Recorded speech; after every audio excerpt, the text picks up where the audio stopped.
آواز اور تصویر کی دنیا کے دوستوں، میں آپ تمام دوستوں کو سیرت انفو میں دل کی گہرائیوں سے خوش آمدید کہتا ہوں۔ السلام علیکم ورحمۃ اللہ وبرکاتہ۔ حضور صلی اللہ علیہ وآلہ وسلم کے دنیا میں ظہور سے 1000 سال بیشتر یمن کا بادشاہ طب حمیری تھا۔ ایک مرتبہ وہ اپنی سلطنت کے دورے کو نکلا۔ 12,000 عالم، حکیم اور 1,32,000 سوار، 1,13,000 پیادہ اپنے ہمراہ لیے ہوئے اس شان سے نکلا کہ جہاں بھی پہنچتا اس کی شان و شوکت شاہی دیکھ کر مخلوق خدا چاروں طرف نظارہ کو جمع ہو جاتی۔ یہ بادشاہ جب دورہ کرتا ہوا مکہ معظمہ پہنچا تو اہل مکہ سے کوئی اسے دیکھنے نہ آیا۔ بادشاہ حیران ہوا اور اپنے وزیر اعظم سے اس کی وجہ پوچھی تو اس نے تحقیق کے بعد بتایا کہ اس شہر میں ایک گھر ہے جسے بیت اللہ کہتے ہیں۔ اس کی اور اس کے خادموں کی جو یہاں کے باشندے ہیں تمام لوگ بے حد تعظیم کرتے ہیں، اور جتنا آپ کا لشکر ہے اس سے کہیں زیادہ دور اور نزدیک کے لوگ اس گھر کی زیارت کو آتے ہیں اور یہاں کے باشندوں کی خدمت کر کے چلے جاتے ہیں۔ پھر آپ کا لشکر ان کے خیال میں کیوں آئے؟ یہ سن کر بادشاہ کو غصہ آیا اور قسم کھا کر کہنے لگا کہ میں اس گھر کو کھدوا دوں گا اور یہاں کے باشندوں کو قتل کروا دوں گا۔ یہ کہنا تھا کہ بادشاہ کے ناک، منہ اور آنکھوں سے خون بہنا شروع ہو گیا اور ایسا بدبودار مادہ بہنے لگا کہ اس کے پاس کسی کو بیٹھنے کی بھی ہمت نہ رہی۔ اس مرض کا علاج کیا گیا مگر افاقہ نہ ہوا۔ شام کے وقت بادشاہی علماء میں سے ایک عالم ربانی تشریف لائے اور نبض دیکھ کر فرمایا مرض آسمانی ہے اور علاج زمین کا ہو رہا ہے۔ اے بادشاہ، آپ نے اگر کوئی بری نیت کی ہے تو فوراً اس سے توبہ کریں۔ بادشاہ نے دل ہی دل میں بیت اللہ شریف اور خدام کعبہ کے متعلق اپنے ارادے سے توبہ کی۔ توبہ کرتے ہی اس کا وہ خون اور مادہ بہنا بند ہو گیا اور ساتھ ہی اللہ نے اسے ایمان کی دولت سے مالا مال کر دیا۔ پھر صحت کی خوشی میں اس نے بیت اللہ شریف کو ریشمی غلاف چڑھایا اور شہر کے ہر باشندے کو 7 اشرفی اور 7 ریشمی جوڑے نظر کیے۔ پھر یہاں سے چل کر مدینہ منورہ پہنچا تو ہمراہی علماء نے جو کتب سماویہ کے عالم تھے وہاں کی مٹی کو سونگا اور کنکریوں کو دیکھا اور نبی آخر الزمان صلی اللہ علیہ وآلہ وسلم کی ہجرت گاہ کی جو علامتیں انہوں نے پڑھی تھی ان کے مطابق اس سرزمین کو پایا تو باہم عہد کر لیا کہ ہم یہاں ہی مر جائیں گے مگر اس سرزمین کو نہ چھوڑیں گے۔ اگر ہماری قسمت نے یاوری کی تو کبھی نہ کبھی جب نبی آخر الزمان صلی اللہ علیہ وآلہ وسلم تشریف لائیں گے تو ہمیں بھی زیارت کا شرف حاصل ہو جائے گا، ورنہ ہماری قبروں پر تو ضرور کبھی نہ کبھی ان کی جوتیوں کی خاک اڑ کر پڑ جائے گی جو ہمارے نجات کے لیے کافی ہے۔ یہ سن کر طب حمیری نے ان عالموں کے واسطے 400 مکان بنوائے اور اس بڑے عالم ربانی کے مکان کے پاس حضور صلی اللہ علیہ وآلہ وسلم کی خاطر ایک 2 منزلہ عمدہ مکان تعمیر کروایا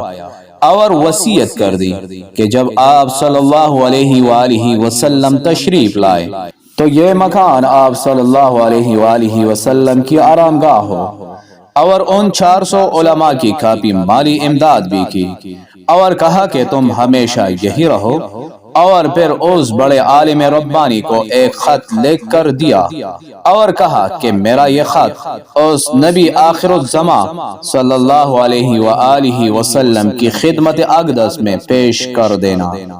اور اگر زندگی بھر تمہیں حضور صلی اللہ علیہ وآلہ وسلم کی زیارت کا موقع نہ ملے تو اپنی اولاد کو وصیت کر دینا کہ نسلاً بنسلاً میرا یہ خط محفوظ رکھے حتیٰ کہ سرکار صلی اللہ علیہ وآلہ وسلم کی خدمت میں پیش کیا جائے۔ یہ کہہ کر بادشاہ وہاں سے چل دیا اور خط نبی کریم صلی اللہ علیہ وآلہ وسلم کی خدمت اقدس میں 1000 سال بعد پیش ہوا۔ کیسے ہوا اور خط میں کیا لکھا تھا سنیے اور عظمت حضور صلی اللہ علیہ وآلہ وسلم کی شان دیکھیے۔ کم ترین مخلوق طب اول خمیری کی طرف سے شفیع المذنبین سید المرسلین محمد صلی اللہ علیہ وآلہ وسلم اما بعد، اے اللہ کے حبیب، میں آپ پر ایمان لاتا ہوں اور جو کتاب آپ پر نازل ہوگی اس پر بھی ایمان لاتا ہوں، اور میں آپ کے دین پر ہوں، پس اگر مجھے آپ کی زیارت کا موقع مل گیا تو بہت اچھا اور غنیمت، اور اگر میں آپ کی زیارت نہ کر سکا تو میری شفاعت پر مانا اور قیامت کے روز مجھے فراموش نہ کرنا۔ میں آپ کی پہلی امت میں سے ہوں اور آپ کے ساتھ آپ کی آمد سے پہلے ہی بیعت کرتا ہوں۔ میں گواہی دیتا ہوں کہ اللہ ایک ہے اور آپ اس کے سچے رسول ہیں۔ شاہ یمن کا یہ خط نسلاً بنسلاً ان 400 علماء کے اندر حرز جاں کی حیثیت سے محفوظ چلا آیا، یہاں تک کہ 1000 سال کا عرصہ گزر گیا۔ ان علماء کی اولاد اس کثرت سے بڑی کہ مدینہ کی آبادی میں کئی گنا اضافہ ہو گیا، اور یہ خط 10 بدس مع وصیت کے اس بڑے عالم ربانی کے اولاد میں سے حضرت ایوب انصاری رضی اللہ تعالی عنہ کے پاس پہنچا،